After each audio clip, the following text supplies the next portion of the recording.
السلام علیکم پیارے بچوں، اب ہم اس سبق کے آخری حصے کا مفہوم سمجھیں گے۔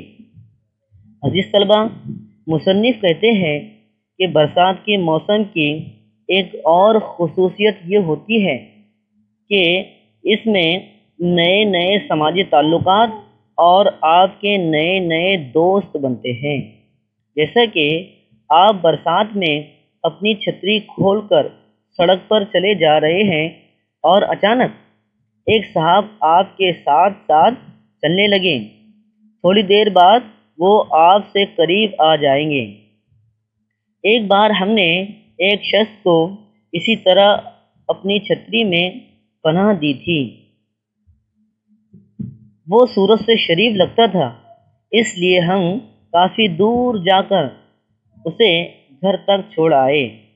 اتفاق سے دوسرے دن ہماری ملازمت کا انٹرویو تھا۔ انٹرویو میں پہنچے تو دیکھا کہ وہی شخص ڈائریکٹر کی کرسی پر بیٹھا ہے۔ اس نے ہم سے کوئی سوال نہیں پوچھا، صرف یہ کہا، تم جا سکتے ہو، تمہارا انتخاب ہو چکا ہے۔ ہم جانتے ہیں کہ اس ملازمت کے لیے ہمارے پاس ایک ہی کوالیفیکیشن تھی اور وہ تھی ہماری چھتری۔ اس کے علاوہ مصنف کہتے ہیں کہ برسات کا موسم آتے ہی سڑکوں پر چھتریاں ہی چھتریاں نظر آتی ہیں۔ چھتریوں میں بھی فرق ہوتا ہے، مردوں کی الگ ہوتی ہے اور خواتین کی چھتریاں الگ ہوتی ہیں۔ برسات کے موسم میں ہر طرف کیچڑ ہی کیچڑ دکھائی دیتا ہے۔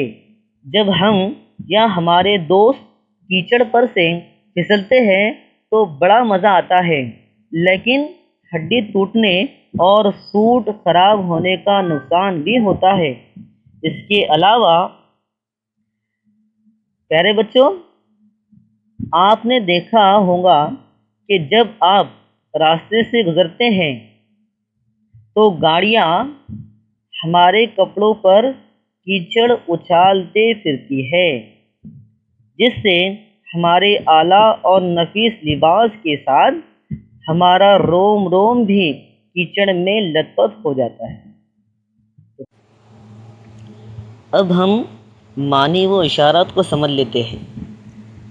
نقیب وہ شخص جو بادشاہ یا امرا کی سواری کے آگے آواز لگاتا جاتا تھا۔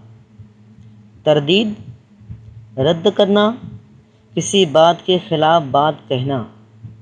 باضابطہ باقاعدہ، طغیانی سیلاب، موقوف منحصر، اینٹ کا جواب پتھر سے دینا، کسی بری بات کا جواب اور زیادہ برائی سے دینا۔ قباحت برائی، تہیہ کرنا، پکا ارادہ کرنا۔ پنواڑی پان بیچنے والا، تاخیر دیر، وضع قطع، حلیہ کوالیفیکیشن، لیاقت جنس قسم، قلت کمی۔ تو پیارے بچوں، آج ہمارا اس سبق کو سمجھنے کا سلسلہ یہاں پر ختم ہوتا ہے۔ اللہ حافظ۔